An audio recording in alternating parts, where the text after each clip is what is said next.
Hi, good evening.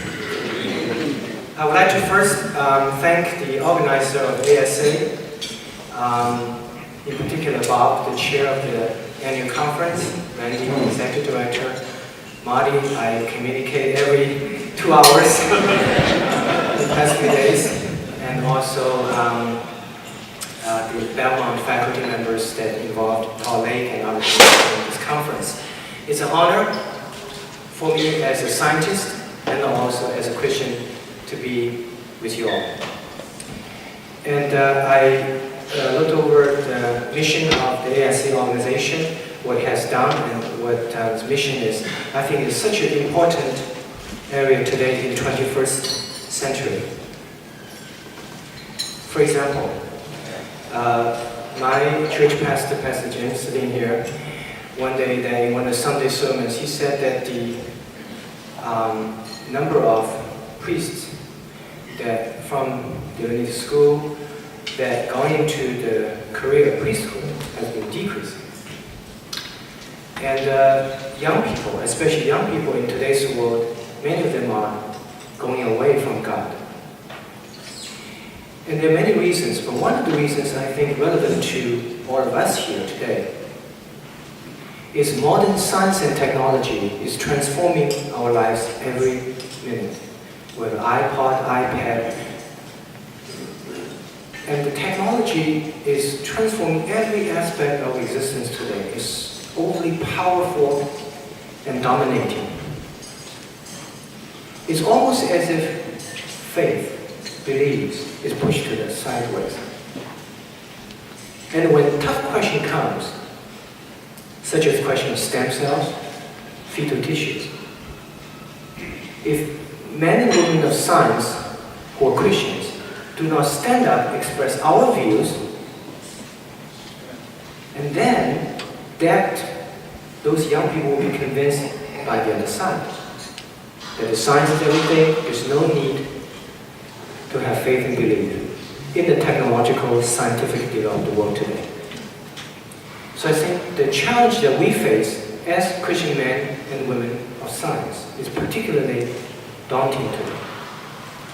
Because of the rapid pace that science and technology has transformed every aspect of our lives today, it becomes even more important and more difficult to keep faith relevant.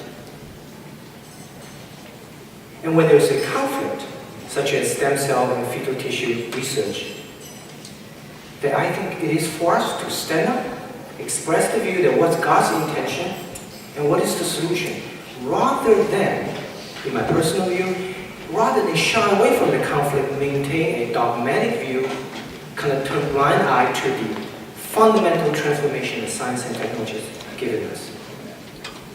We should not reject science. We should embrace science. But we need to find a way to embrace science in a way that sits well with our hearts and beliefs. So I think this challenge, particularly of keeping faith relevant and maintain its leading importance, not only in our own hearts and minds, but also in the vast majority of other people, many of them who do not have strong faith beliefs, to know that Jesus Christ, faith, Christianity is still relevant at the time when iPod and iPad is changing every second of our lives.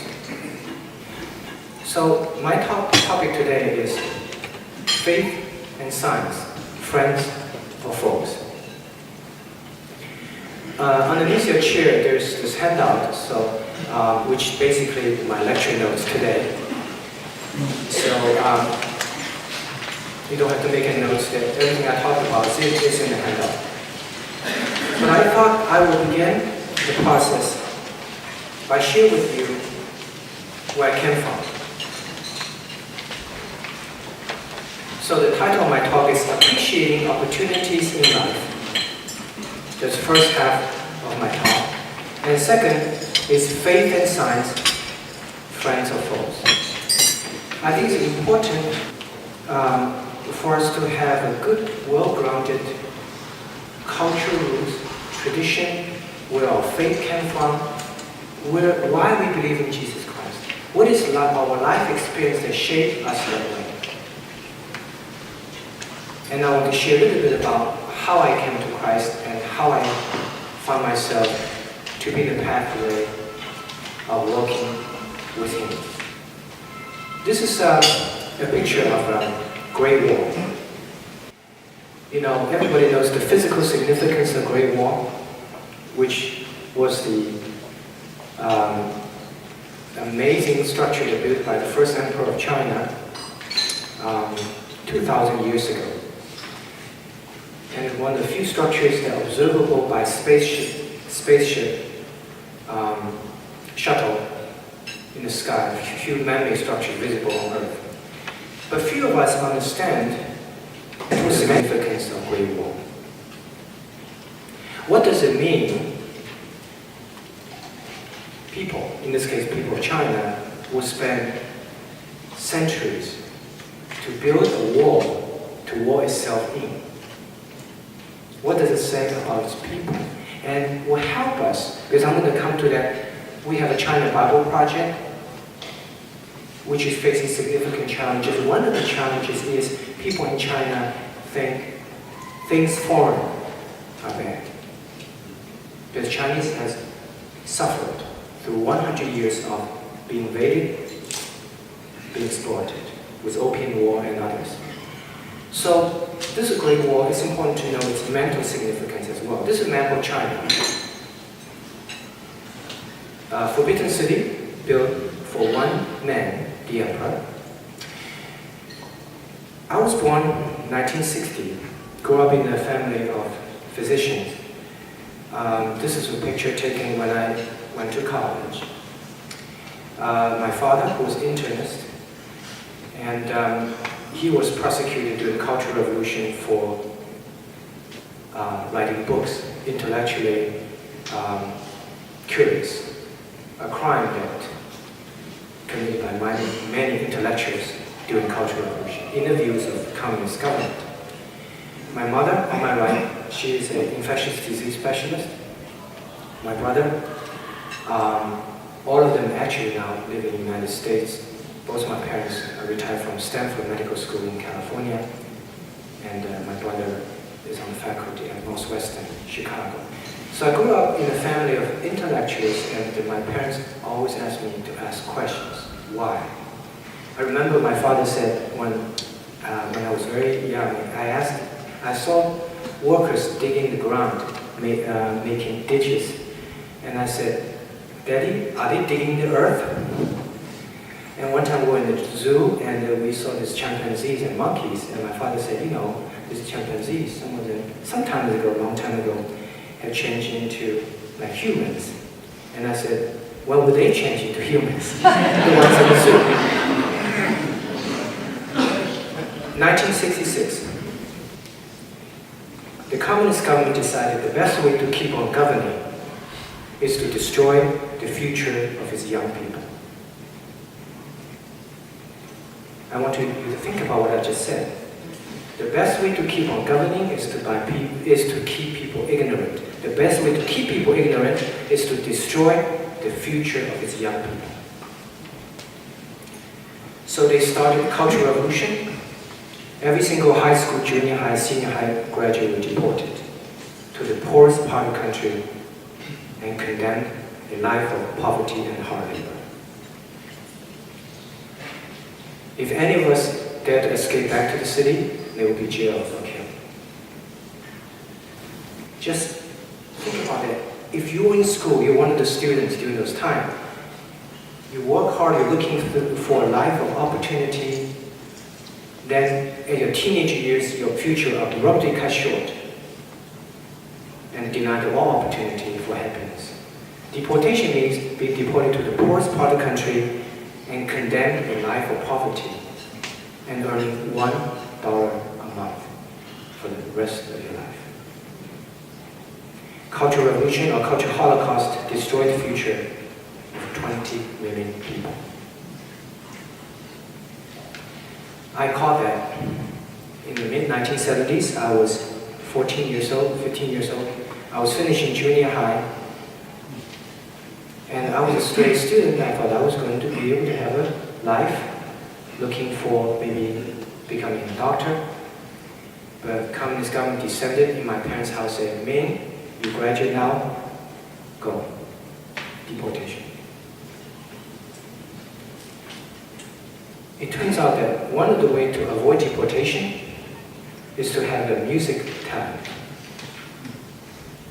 Because communist government still have propaganda troops. So they have, singers and musicians. So if you have music talent or dancing talent, you could actually get into the communist song and dance troupe, so be allowed to stay in the city and therefore avoid deportation.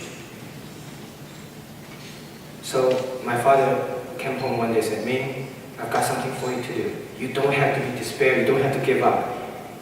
I said, what's that, Daddy? I said, learn this instrument, kahu, Chinese violin. I said, I don't want to learn, I have no interest. He said, no, you got to learn. You want to be poor for the rest of your life, earning $1 a month? I said, no, but I have no choice. He said, if you learn this instrument, you have a choice. So that turned out to be one way to avoid deportation by joining communist propaganda troops located in cities. So it was funny that during that time in China, there was sudden fund interest in music by tens of thousands of young people. Everybody started playing piano and violin, and everybody all became interested in music. But we know it's to survive. I remember when I picked this instrument up, it's a simple instrument with 2 strings. The bow sits in between the 2 strings. And it has this soulful, melancholy sound. Very gentle. And I picked this instrument up, and the one piece I found that I played over and over again was a piece written by a blind artist named Api. His photo was shown here. Api wrote this piece called 2 Springs Reflecting the Moon. It depicts the scene in the evening when you walk out, there's a pond, there's a lake, then you see the moon shining down, reflecting at the convergence of 2 streams of water. It's beautiful.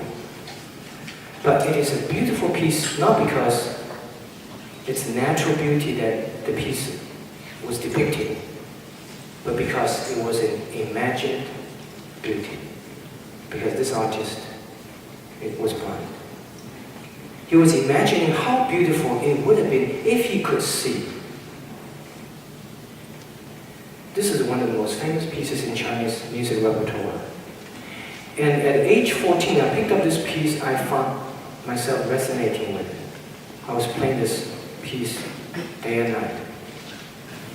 You think about it, it's sad. At age 14, a young man or woman should be excited, looking forward for life or opportunities, but yet I was at the end of the line. I know that either I get into music school, if I couldn't, I would be deported.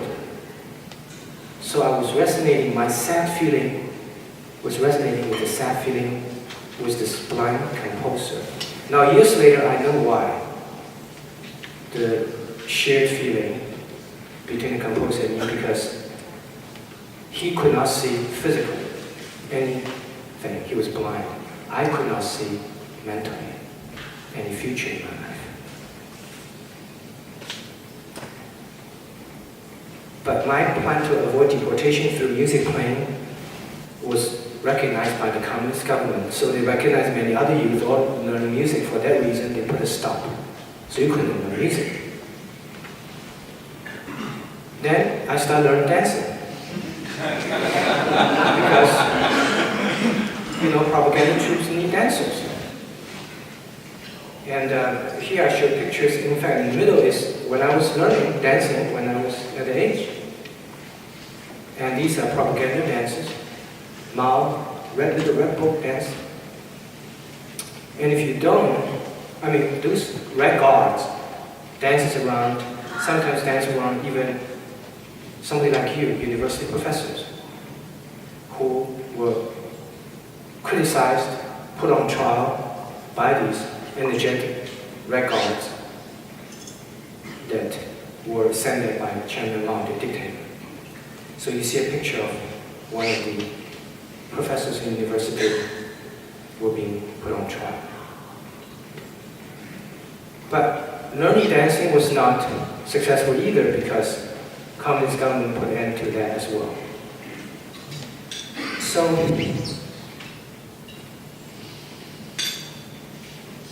I had to be deported. I was 16 years old, and I remember that at that time I gave up on erhu and dancing, and I was distraught and just so sad every day. My father came home and said, "Hey, Ming, do you want to study medicine?" I said, "Yeah, but I can't become a doctor. I'm not allowed to go to school." He said, "Let me see what I can do." So my parents practically bribed all the university medical school professors. So they put me subversively into the classroom in the back row.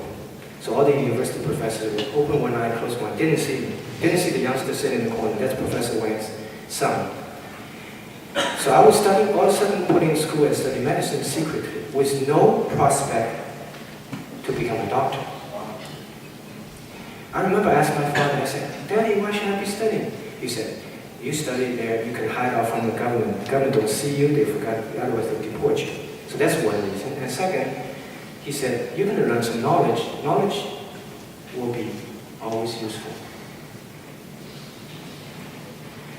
So I was a good son, I listened to my parents, and I also studied medicine. And it was so hard because I did not see the purpose of it. Couldn't become a doctor. Anyway. Then government discovered Professor Wang has his 16-year-old son hiding out in the medical school, illegally studying medicine. No. If they don't take me out, my parents will lose their own jobs.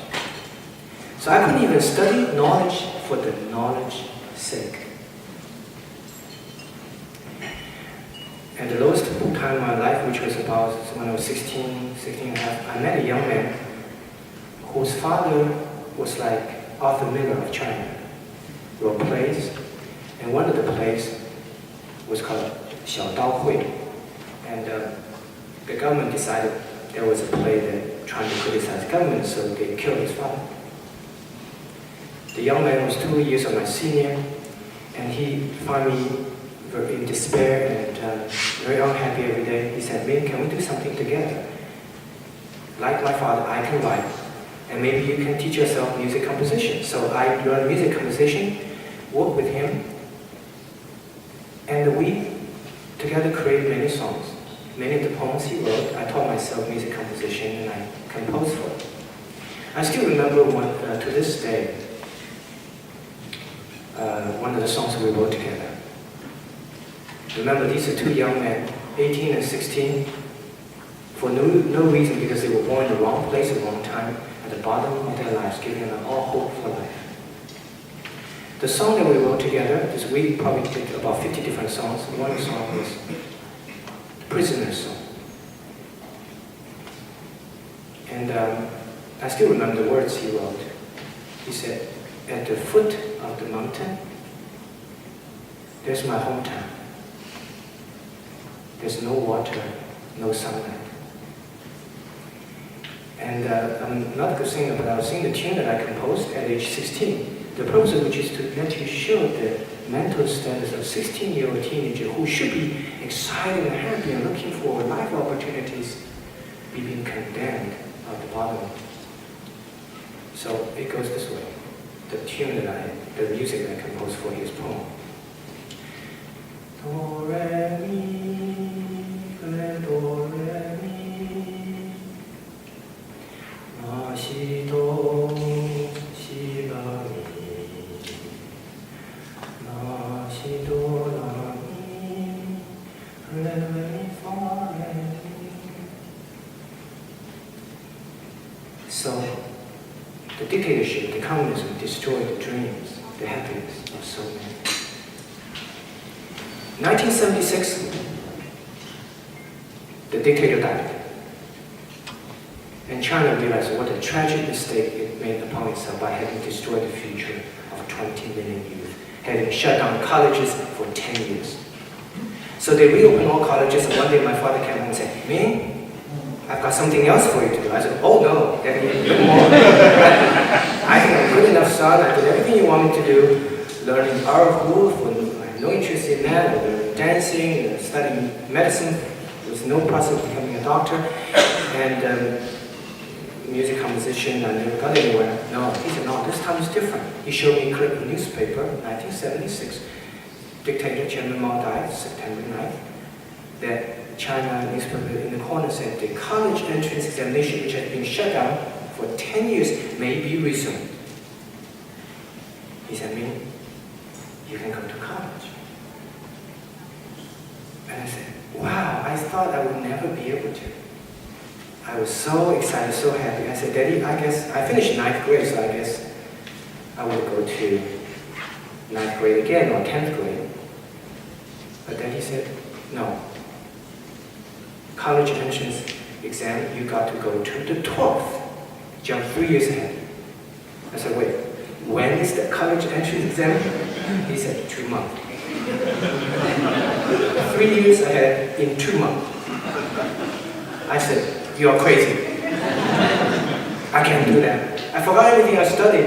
In the last 2 or 3 years when I should be in the senior high, I was playing art, I was dancing, I was trying to do everything except what I should be doing, which is studying senior high school. But I forgot everything I studied to begin with. I had no chance.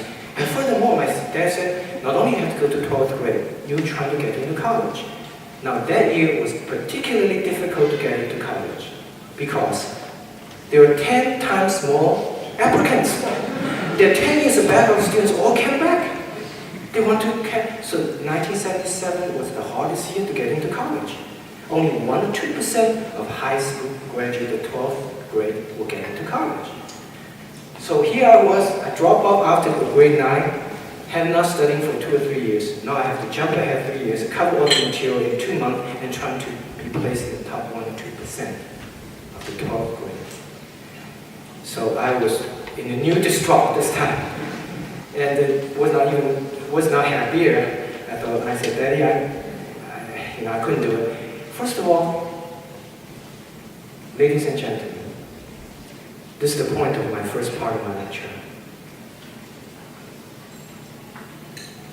If you remember the title of the first part of the lecture, let me ask you a question then. Why would my father, who was very smart, my parents, they wanted me to do something so it's inhumane, uncalled cruelty, for 16, 17-year-old to study that hard in such a short period of time, such a demanding goal. Rather than just let me just progress, sequentially, go to 10th and 9th and 3 years later go to college. Why did he press me so hard? Force me to jump ahead 3 years to 1977. The very inability of many of us to answer this question is the point of the first half of my talk here. Living in this country, we take freedom for granted. But my father did not. He grew up in that country. He knew freedom was granted this year. The student can go to college. College entry exam was reopened. But who is to say maybe next year the government, the dictatorship government, will shut down college again for another 10 years. So this year I either go to college or we might never be able to. So long story short, this is how he did. My parents did. I was just obedient student. Son listened to them. My parents actually went out and hired dozens of teachers. When each of them say, the chemistry teacher would say, chemistry teacher, that I will provide medical care for you and your family members for life. In return, you come to my house, tutor my 16-year-old son. So all of a sudden, this teacher all descending my parents' house and staring at me. I was really stressed out. And they drove me 18 hours a day. And I was lucky that I actually got into college. But I wanted to. This experience shaped my viewpoints towards life. I did not want to have anything to do with communist dictatorship. I want freedom. I want to come to America. I want to come to America. So this is a photo of 1976, the once a lifetime. Those photos were taken by those students those years. The communist government may shut down college entrance examination again. So when I was in college, I realized there was an opportunity, rare opportunity to come to America. Because there was going to be a lecture given by an American visiting professor. So I knew what I was going to do. I've got a little plan of coming to America. So the night before, I pulled out a textbook. I studied very hard, English. Next day, the professor, there was one of a few times I've seen a guy that tall, blue eyes and tall nose. I still remember his name, Professor James McNasby. I still remember his name. He went up podium with 700 Chinese students, and he gave a lecture. And none of us understood what he was talking about because our English was very limited. But we were good students, we listened, very quiet, as teachers taught us to be. So he was giving a lecture like this, and finally he finished. He said, "Any questions?" And all those Chinese students were very obedient and quiet. My hand was very high. So he goes, "Yes." And I asked him a question that I spent all night preparing. I want to impress him. I want him to help me to come to America. But I didn't realize something happened. I was not prepared for that. I was standing there asking this question to him because I practiced, rehearsed all night, a single question. But he did not understand what I was asking. So he started talking.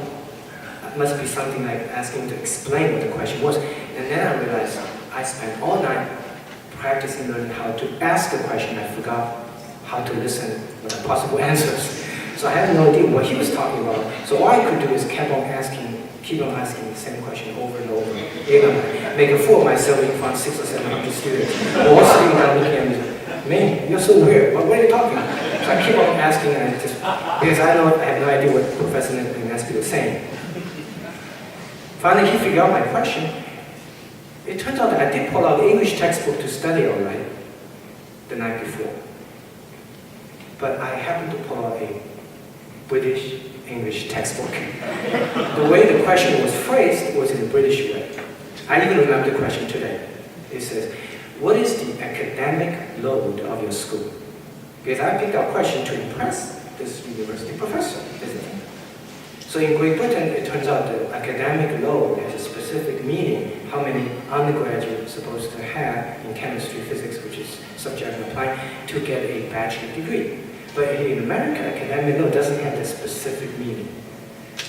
So he was not really impressed by my English, but he was impressed by one thing, my persistence. So before Professor McNasby got my question, he answered. I had no idea what he was saying, but I got to ask the question.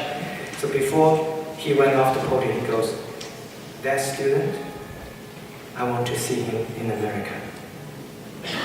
So 1982, I borrowed $50 from him. I haven't returned it to him yet. Yes, I'm very grateful to him that I borrowed $50 from him and borrowed enough money from relatives, one-way airplane ticket, landed in Washington, D.C., and National Airport. Come to America to study. I was fortunate enough to be enrolled at Harvard, MIT, and this is a picture I took as a graduate from Harvard and MIT at the time. And I thought attending good school like this, first of all, I was so happy. I was given the opportunity to study where I could not. I give this lecture to many students in elementary school and middle schools on a regular basis. The title of the school is "The World is What You Make of It." In this country, the students just have to study, pull up your grade, opportunity open up for you. But in so many other parts of the world, students don't even have the freedom to study. Such as the young lady almost killed by Taliban in Pakistan. So I was so grateful now I was allowed to study. So at Harvard MIT, as I was studying, I found that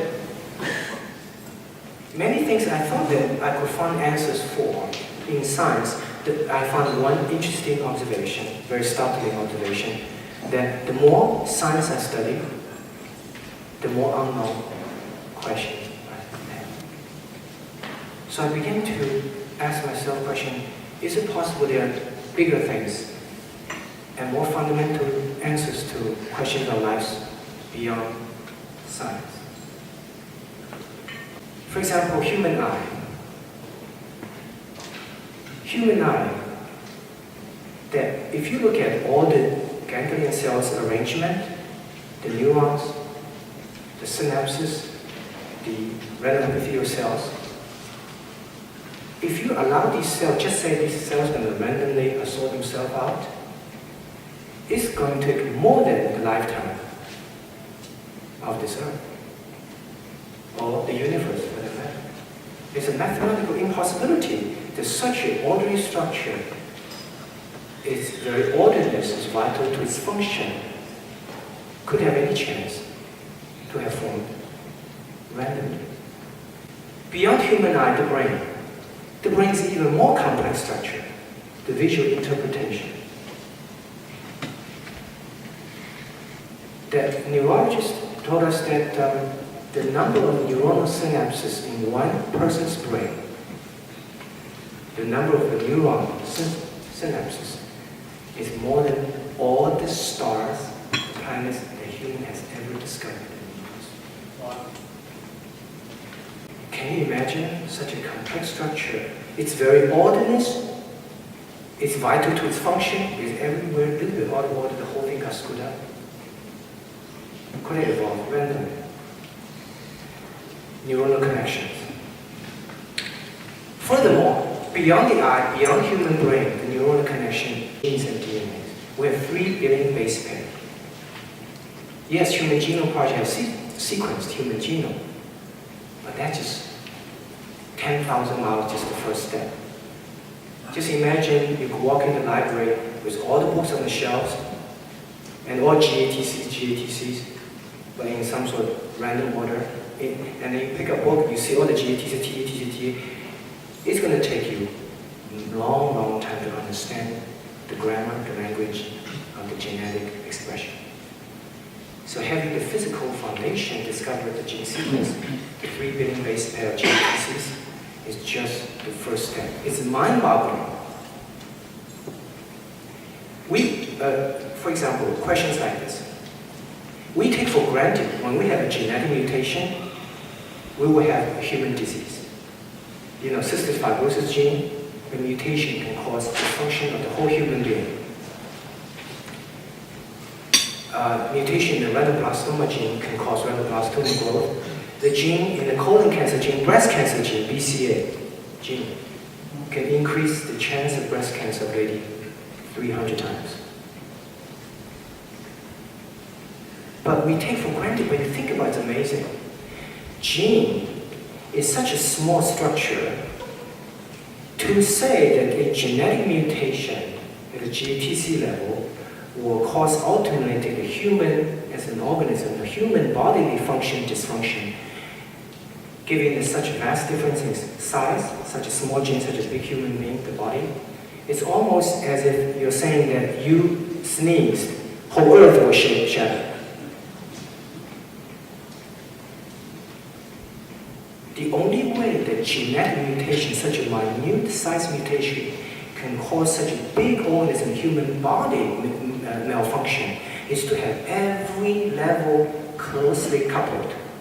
The gene mutation causing protein, dysfunction in protein causing gene regulation, expression dysregulation, and going up. So to just think one human being on this planet sneezes, the whole globe will shatter. And that's essentially what happened when someone had a genetic mutation, have a whole human disease in their body. There's no way such a close coupling would come random. Brain interpretation. It's fascinating to think about how we can use our brain to understand the brain itself. How can we use the brain, which is based on the thinking process, to understand the brain itself? So I was bothered by a question like that. right at that time, I met a professor who saw in this young man from China, originally, and struggling, and not finding answers to life in science. So he took me out for lunch. And he said, because he knew that I respect him medically, so he has credibility in my heart. So he said, Ming, what's that across the street? I said, that's a car. He said, what's the difference between a car and a human brain? Oh, I said, human brain is even more complicated. And he said, is it possible a random part of scrap metal will assemble itself to become a car? I said, oh, no way. He said, how about human brain? He said, you got the point.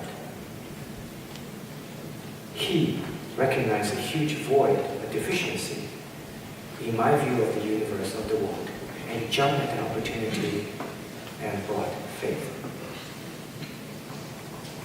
He took advantage of a situation I could not find an answer in science where I thought I would be found, and showed that perhaps the ultimate answers to many questions in our lives came from Christian faith. The work that I've done ever since then has been much inspired by faith.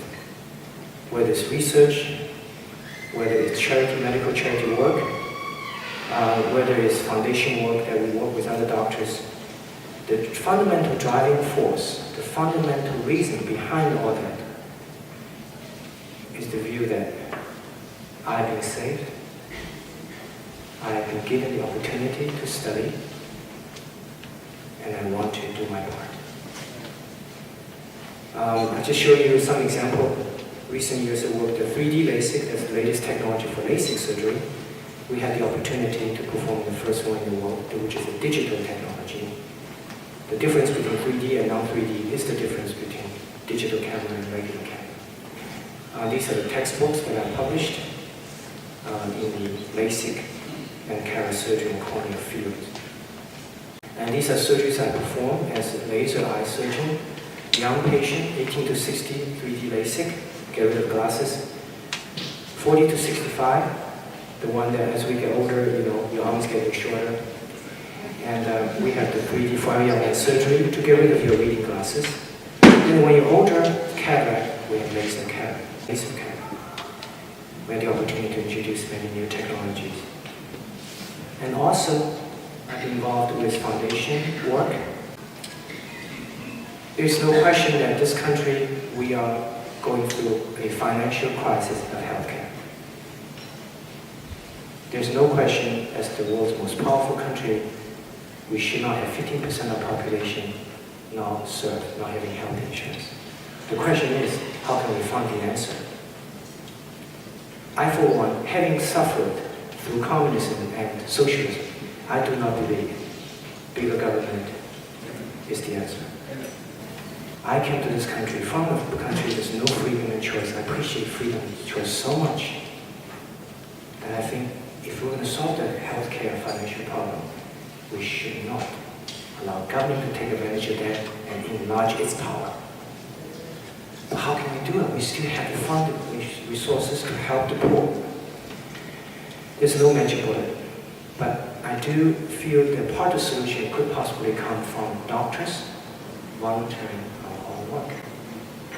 So 10 years ago, I got together with 30 eye doctors and said to them that maybe we can make a little dent in the healthcare financial crisis by each of us agreeing to donate a small portion of our work. So then we found a foundation. Basically, anybody who need eye restoration surgery could not pay, and we found that they have evidence show financial neediness will perform surgery free of charge. Today, the foundations have helped patients from over 40 states and 55 countries with all side restoration surgery performed free of charge. This is the story of Kajal. Our foundation found her several years ago in Calcutta, India, in the train station. She was abandoned by her family because Kajal, when she was 4, one night she was sleeping, her stepmother poured acid into her eyes, instantaneously blinded her in an attempt to make her into a blind child singer. who will get more money from passers-by. Kajol was blinded, and then they found that she had no talent to sing, so she was abandoned.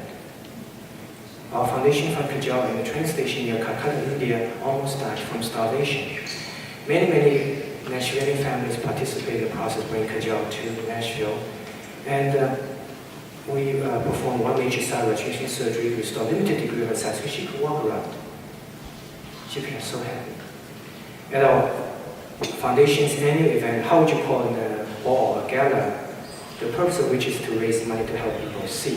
What kind of ball? Eyeball.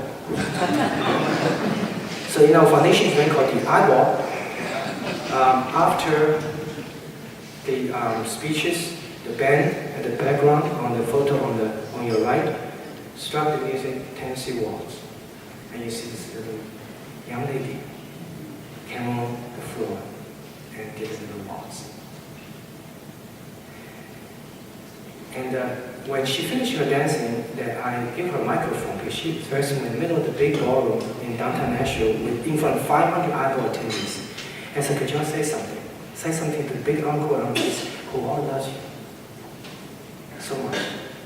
And Kajol took the microphone, you see the middle photo? She broke in a big smile. She had a little secret. In her own time after she came to this country a few months prior to that, Kajol got together with several children friends of hers, and Kajol learned to sing. Remember, she was abandoned because she couldn't sing after she was intentionally blinded. So at that moment, I thought she was going to say something in English, a language that she picked up a few months prior when she came to this country. Kajol took the microphone, broke in a big smile, and she sang a song to 500 eyeball attendees. The song that Kajol picked herself and sang at that moment in eyeball was Jesus Loves Me. And the dancing that I learned during Cultural Revolution in an attempt to escape deportation now become a hobby, but more than a hobby, it has helped our medical charity work because we use dancing as a way to attract people to come. And what is better way to illustrate the powerfulness, the essentialness, the indispensableness of vision than allowing yourself appreciating the elegance, the sublime beauty, the discipline of classical ballroom dancing. It's one of the most powerful ways of showing emotionally the importance of sight. So my dancing hobby became a hobby. Now it's become part of the charity work. The photograph here is my wife JJ, and we were dancing there. And the music instrument I learned during Cultural Revolution, tried to escape deportation. When I reluctantly played, I did not see the purpose of playing. My sad feeling was resonating with this blind artist, this two-spring reflecting moon, this piece, the sad, the instrument, melancholy sound. Now, 30 years later, I picked up the instrument once again. But this time, I wanted to do it. I wanted to express my appreciation to America, to people here, appreciation to God to have given me the opportunity to study.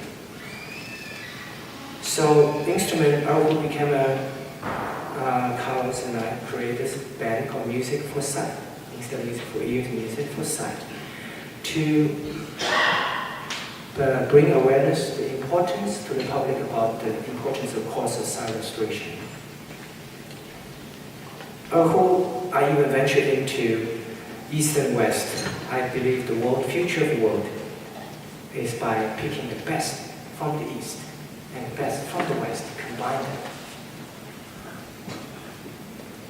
And not to say which one's better or worse, but to say both are good, both have something we all can learn. And this is a story of Dolly Parton, actually. I did her surgery, and one day she came in and she said, Ming, Dr. Wang, I came in today not for my eyes. I said, oh, why are you coming here for? She said, I came in here for music. I said, music? She said, I want to play music with you. I heard you play this little Chinese instrument. And here I was in front of this country music lecturer. I said, music with me? She said, yes. So she invited me to Blue Ocean Studio Music Room here. I never seen so many buttons in a big room, I'm just an amateur musician. And so Dottie said, here's the song. So she sang and recorded and broadcasted. So we sat and listened. It's an old country song about American Civil War, about a young lady who wants to go to the war front with her man. But at that time, women were not allowed. So it was such an agonizing departure. She wanted to go, he said no. It's called Cruel War. So after I heard the piece, and Dottie said, do you have your instrument? I said, yes. She got all sound engineers around me. She said, okay, go and play. I said, give me the score. She said, I have my score. I said, okay, how about the score of the song, the part that you sang? She said, I don't have a score either. She's very talented, she just sang with her memory, I guess. So here I was supposed to play an ancient Chinese instrument to accompany an American West song without a score. So I said, Dottie, you made it very challenging. So we sat down together, and there's another guy, Tom, who's going to be the transcriber, music transcriptionist. So we listened to her piece, and I played a little bit. We're trying to imagine, in front of Dottie and I, this invisible music in between us, trying to imagine what would the ancient Chinese whose tune should be, the melody should be to accompany an American country West song about Civil War. It's one of the ultimate creative process of Eastern and West. So we did it. By the end of the night, we composed, I played, we recorded, we're done. Today there's actually a Dottie CD out in the market, and there's a song that I play, or who to accompany her. So it's such an interesting venture, and this is another point that is, I want to speak to my Christian brothers and sisters. Yes, we have strong faith. We are fortunate in very different life experience we have found our Savior. But at the same time, I also want to tell my Christian brothers and sisters, it is also important for us to be sensitive of others who may have different faith, religion. The power of faith is not in its power of imposition others to do the same, but power is in the power of demonstration through our own behavior. So I feel in today's world, there's increasing complexity. You got 1.3 billion Christians, 1 billion Muslims, and 1 billion Confucius followers, 300 million Buddhists. It is important for us to show the strength of faith, not by imposing others to do what we want to do, but demonstrating through our own action the value of belief and trusting God. But at the same time, respect others. And I think it's such an important point that I feel the power of Christianity can be even further increased and further strengthened. It's like two boys in school. No matter how correct this boy is, if he's tall and strong, always bully others, doesn't matter what the point he's trying to express, he will not be liked. So the way we interact with the rest of the world is important. It is should be through faith, through respect, through sensitivity, through tolerance, through being able to respect another the way he or she is, not necessarily the way he or she we want that person to be. Today, I work very hard all the time, eye surgery and all that. Sometimes, friends ask, Ming, why you work so hard? Having gone through Cultural Revolution, having gone through poverty, deprivation of freedom, having been given the opportunity by God to study by this wonderful country, America, having found that life is ultimate answer in faith. I want to work hard. And when people ask me why you work hard, I said it's from the experience of once having not.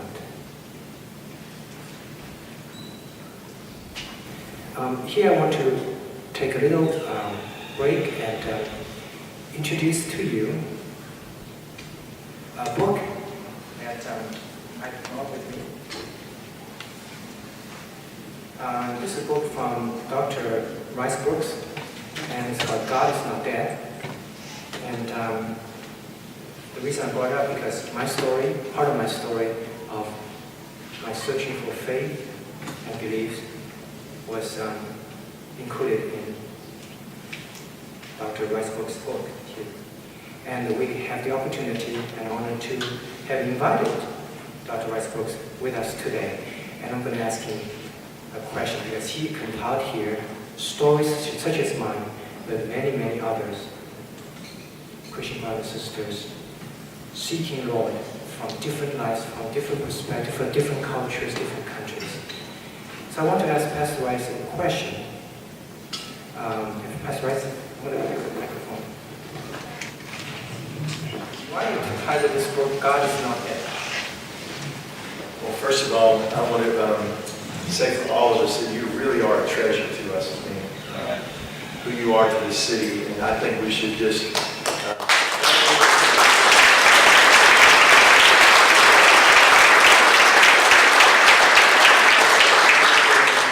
I interviewed Ming on a Christian television show that goes to almost 100 countries. 86, you said he got 86 countries emailed. One woman from Morocco saw the show and was going blind in an eye, and just the next week got on a plane and flew here, and Ming treated her for free and restored the sight. This eye was gone, but restored the sight of the other eye that was going blind. So those stories just found out. Really, most of you understand the historic philosophical debate about the existence of God, and when Nietzsche and others would have said claiming God is dead. And so what we did was we wanted to put the evidence together. As being mentioned, 3 out of 4, I'll give the specifics, 3 out of 4 young people will leave high school, and when they get to college, they will pretty much abandon their faith. So what we do, we not only have a church, my friend Pastor James here, but we're all over the world. Just got back from the Philippines. We maybe on close to 1,000 college campuses now. So we spend our time working with young people, giving them the reasons to believe. And there are reasons to believe. In writing this, just a quick story, then I'm going to get it back to you in this brief little intermission. I went down last year to the Global Atheist Convention. Richard Dawkins, others assembled in Melbourne. So I figured if 3,500 atheists were coming together, that I needed to be there to hear what they were saying. And on the opening night of the 3-day conference, you didn't get a philosopher, you didn't get a scientist, you didn't get anything like that, a medical doctor of any kind. You had 4 professional comedians. And the whole night was dedicated to ridicule, insult. And I came away realizing that basically, in many cases, it's insult instead of argument. But I was sitting here tonight thinking about this, and I thought, Ming Wang and what you represent, there are 5 myths that just came to my mind listening to you, that your life dispels, that the skeptical agenda tries to say. Number 1 is they say you're only a Christian because you're born in America. Your origins determine your faith. And here you were born in China, and just like the growth of Christianity around the world is not just in America, it's in places like it's growing in Iran, it's growing in Africa. 1900, the year 1900, Africa was 8% Christian. Today it's 50%. So origin. Number 2, John Lennon sung "Imagine There's No Heaven," thinking the world would be better without God, but yet you live through a communist regime that proved that when you take God out of the equation, it's even worse than anything that you can imagine. So the 20th century was the bloodiest century in all human history, when people try to build a society without God. So you just proved that. Number 3, that Christianity is a crutch. And yet in your country, China, people who have faith, really, instead of a crutch to get out of trouble, are willing to sacrifice their lives for their faith. Another myth is that there's no evidence for God. That's why we subtitle this book, Evidence for God. And yet you sat here tonight going through the complexity of the eye, the brain, DNA. During the book, I was in the home of a man named Francis Collins, who actually mapped the human genome, and he's a wonderful believer. And so it just dispels the myth that somehow people of faith have no evidence. And finally, the final myth that you dispelled was that somehow that if we have faith, then somehow that means it's a cop-out. It's called God of the gaps. that we just take the uncertainty of life and say, well, God must have done it. On the other hand, your faith has inspired you to fill in those blanks. You're not, to you, God is not just the answer to every question. You don't have to study, that's just writing God there. But every mystery of life, faith inspires you that God has an answer, that the universe is, as Einstein would say, the most incomprehensible thing about the universe is that the universe is comprehensible. So thank you again. Thank you for your dedication to God, for your great witness around the world to us, and the representation of Nashville. So we're proud to be your friend.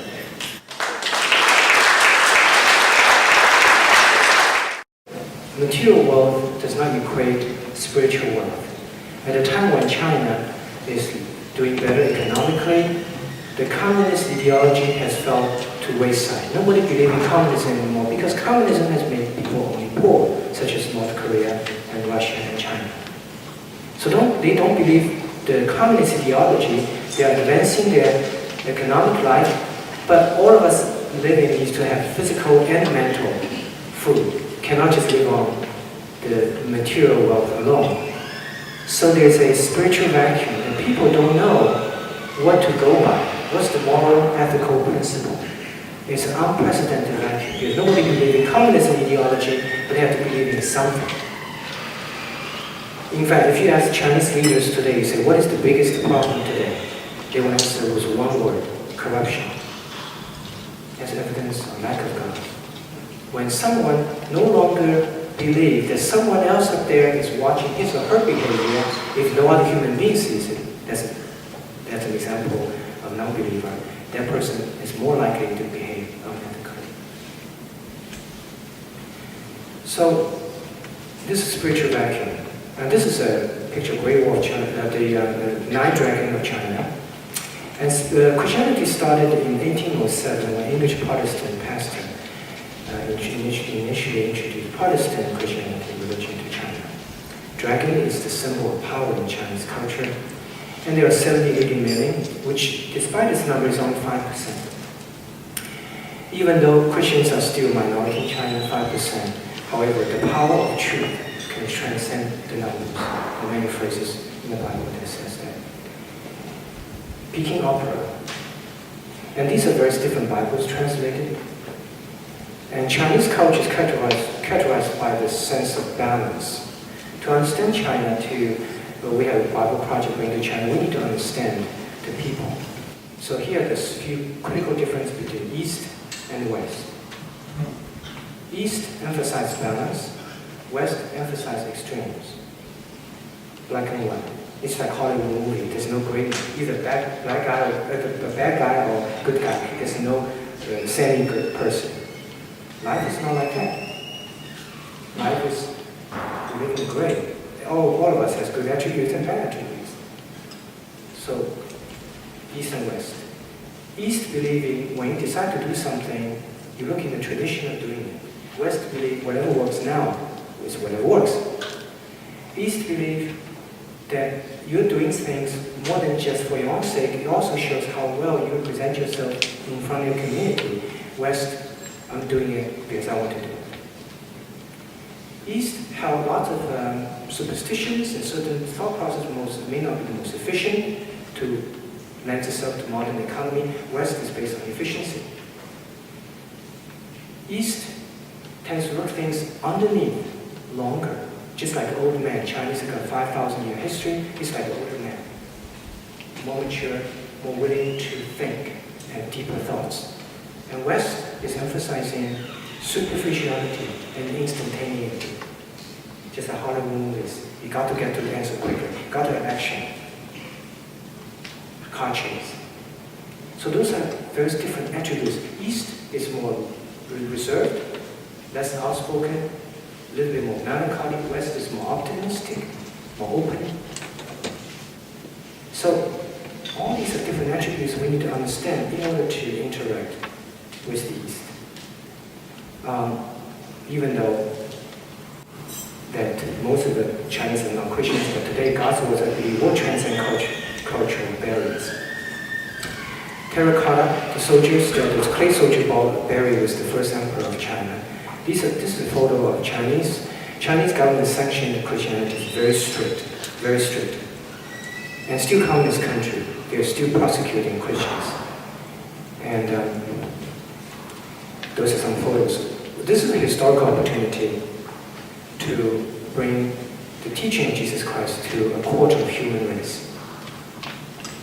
And we have a Bible project, direct translation from Hebrew to Chinese into modern Chinese that young people use today. And our project mainly consists of speaking like this, identify volunteers, and these volunteers will become pen pals, so that when the Chinese got a Bible, that the person will be able to communicate through emails with his or her Christian brother and sister here in the West. Because when you're surrounded by 95% non-believers, it's hard to believe. The environment is not supportive. And you may wonder that emails, that's good, but do I know Chinese? No, you don't have to. The number of Chinese who can speak basic level English has surpassed the entire United States population. And that's another different topic showing the importance of learning from others. That should not be good for us. We need to learn. We need to learn from other cultures, other countries, and the first step to learn is to learn the language. So that's our Chinese Bible project. And I want to show you a few photos of our recent trip, Bring Bible to China. This is a church in Shanghai. My wife and I went. And 4 services throughout Sunday, and the whole congregation stood the entire time. And it was not legal, so it was illegal, so we had to shift positions from hotels to hotel. This is JJ and I among the crowd. And the pastor up in there is speaking, as he did, in this case singing a hymn, and the church is called All Nation Mission Church. And that's the pastor in the middle. And this church actually was declared to be illegal by government, and the pastor went into hiding. Our church in Shanghai got shut down 5 times in the span of 10 years. And why? On average, 2 years we existed, because every time we got shut down, we had to shift to a new location. And the government is so bureaucratic, it took on average 2 years for them to find us. So the New Chinese Bible Project, it is a project to bring possibly the words of Jesus Christ to a quarter of human population. And here brings the second topic, faith and science, friends and foes. And before that, I want to give a plug to a local Chinese-American activity called Dragon Boat Festival. We have several guests in Jason, Ivan, Chenhua here. And the event is September 7th. On Cumberland River, there will be Dragon Boat competition. And it's a festival to enhance cultural exchange and enhance collaborativity. Companies sponsor different dragon boats and compete. So not just in Boston and cultural diversity, in Nashville we do. Faith and science. Let me ask you a very tough question. At the beginning today I said we have to keep ourselves relevant in a time that modern science and technology is transforming every aspect of our lives. So do we conduct stem cell and fetal tissue research, harming the fetus, to benefit the adults? Or do we not to conduct research that's stopping improving the quality of lives? You may say, God taught us life is sacred. We should not touch the baby for the sake of helping adults. But what if medicine has shown us, which is largely true, that some of the treatment for some of the major category of human disease, such as diabetes, Parkinson's, Alzheimer's, may only possibly come from stem cell research and fetal tissue. What if it's your own mother, your aunt, who suffer from Alzheimer's, dementia, Parkinson's, and you know the cure, the treatment may only possibly come from stem cell research? And if we think about that, medical science's advancement is improving the quality of lives, to say no is to stop advancing. Are you still going to say no? What would you do? And I want to challenge every one of us to think. And I want you to take a position. Do you do stem cell fetal tissue research or not? Here I want to show you my personal 16-year journey in working with science and faith, trying to figure out what is it that we should do in a time of science and technology when we have faith at the same time. So I want to show you a video about this 16-year journey. Hello, I'm Dr. Ming Wang, and I'm here to tell a story. And through the story, I want to ask one of life's greatest questions. Are faith and science friends or foes?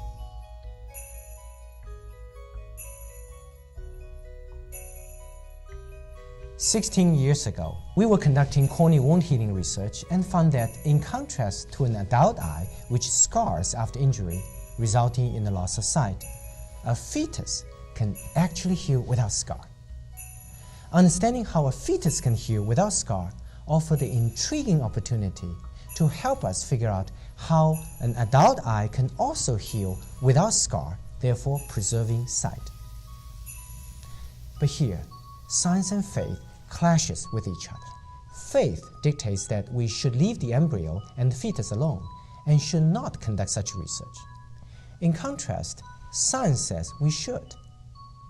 If we follow our faith and do not conduct such research, then how can we face the patients who are suffering from illnesses for which stem cell and fetal wound healing research may present the only hope for treatment? As an eye doctor, I really want to help my patients restore their sight. But I was also struggling with my moral conscience and faith. How can I take life away from an unborn child? We agonized over this dilemma, to the point that we were at our wits' end, and I nearly gave up on the whole fetal wound healing research project. There just seems to be no solution at all. I needed to know that it was going to be a long and arduous journey, that the right solution is often the most difficult one. We began looking at this problem from different angles and perspectives and stumbled upon the amniotic sac, a casing which holds the baby before the baby is born and is disposed of after the child is born. We ask ourselves the question is it possible the amniotic membrane may in fact contain the ingredient of scarless fetal wound healing process? So when this membrane is transplanted onto an adult eye, that it can create a fetus-like environment and to encourage the adult eye underneath the membrane to heal without scar, just like in the fetus. Excited at this possibility, we began a series of experiments. I obtained the amniotic membrane from mothers who, after birth of their children, donated the amniotic sacs, and I transplanted this amniotic membrane onto injured eyes.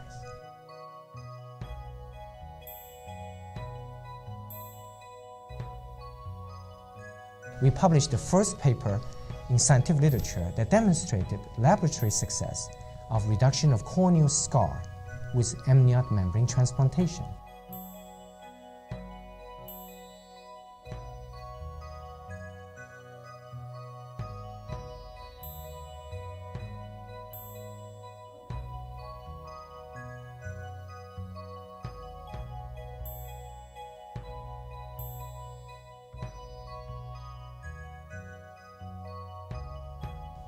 And elucidated its molecular mechanism, why it worked. We invented amniotic membrane contact lens, obtained 2 US patents, and started product development.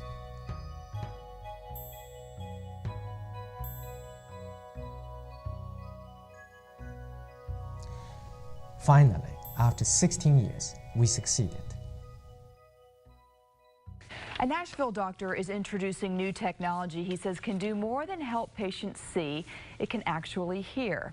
Dr. Ming Wang says he has developed a procedure using amniotic membranes to clarify vision and reduce scar tissue. Using amniotic membrane, we create a contact lens and we cover the eye surface, recreate a fetus-like environment to encourage adult body to heal. The cornea, which would not heal for over 6 months with all other kind of medications, with this, it has healed completely. Dr. Wang researched the project for 16 years before treating a patient. The amniotic sacs are donated by mothers after they give birth. So the magical thing happened after we removed these membrane 2 weeks later. Instead of seeing, for injured eyes, instead of seeing a scarred blind eye, we saw clear vision eye with vision. Wow, that's pretty amazing. Tonight, an amazing story that reads like a medical miracle. Matt Higgins was just 4 years old when he was diagnosed with Stevens-Johnson syndrome, a severe infection that took away his sight and could have killed him. For the last 13 years, Matt has been legally blind. But yesterday, he defied the odds once again. And health reporter Terry Merriman was there to witness it all. Terry? To meet you, Matt Higgins has spent 13 years of his life with scarred corneas, able to see only hints of light and image. Dr. Ming Wang has spent 15 years of his life researching an unborn child's ability to heal without scarring. Well, yesterday, two people who had been working toward an important goal realized miracles do happen. A person who influenced my life in my late teens. Matt Higgins and Dr. Ming Wang have waited 6 years for this moment. I think this is the most amazing thing, that all the research or the work, eventually you'll find that actually can really make a big difference in patient's life. I've never seen his cornea this clear. Matt was too young for reconstructive surgery on his scarred corneas when he first came to see Dr. Wang, but last week the time was right for the final step, helping Matt's eyes heal themselves. Dr. Wang performed corneal stem cell transplants using tissue from an adult donor and an amniotic membrane transplant using tissue donated from a newborn. And I call this type of technique tapping fountain of youth. You kind of take advantage of the youthful healing ability and use a piece of tissue, in this case amniotic membrane, which is always discarded after cesarean section, then transplant back to adult eye and heal the eye. An unborn child has scarless fetal healing ability. This membrane converts the same healing ability to Matt's eyes. Between science research and our faith and moral principles, there are opportunities like this you can, satisfy both. Don't have to be afraid. Now, Matt must learn to see again, learning to feel light on his eyes. He's making great progress. People wonder if that miracles ever happen, and they have. They do. For so long, he's been beside me, afraid to branch out on his own almost. And now that he can see, he'll probably fly the coop. Well, maybe he's not ready for flying the coop, but Matt does want to get his learner's permit to drive as soon as the doctor says it's okay. Amazing story. Dr. Wang has used the same technology to develop an amniotic membrane contact lens. It can be transplanted shortly after cornea trauma to prevent scarring. Today, eye doctors throughout the world use the amniotic membrane contact lens to cover injured eyes, to reduce scar, and to restore sight. Countless number of patients have benefited from this new technology and had their sight restored. Amniotic membrane contact lens is a powerful example which shows that, in fact, faith and science can indeed work together. Through the study and use of amniotic membrane, we gained a better understanding of the scarless fetal wound healing process, which benefited adult eyes and helped restore sight. All these without touching any part of the unborn child. My name's Ming Wang, and I do believe that not only faith and science are compatible and can work together, but also it is through uniting them rather than splitting can we actually find a new, unexpected, and more powerful solutions to the problems in our lives.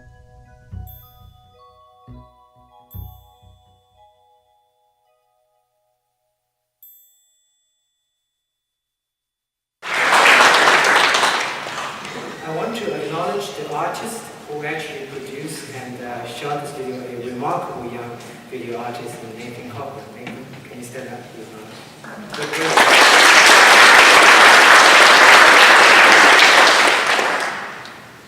So the experience showed that God does want us to do research, but He wants to do it in the right way. And He wants us to use the amniotic membrane to help restore sight. without touching any part of the baby. He loves us. He wants us to improve the quality of lives, but he wants to do it in the right way. And also, we have to be patient, persistent. Nobody says it's going to be easy. In fact, often the right thing is always more difficult. The story on your membrane contact lens shows this is a story of patience, persistence, and faith. So today I have the opportunity to share with you my story growing up in China, suffering through poverty and deprivation of all opportunity at a young age, and coming to this country appreciating the opportunity to study.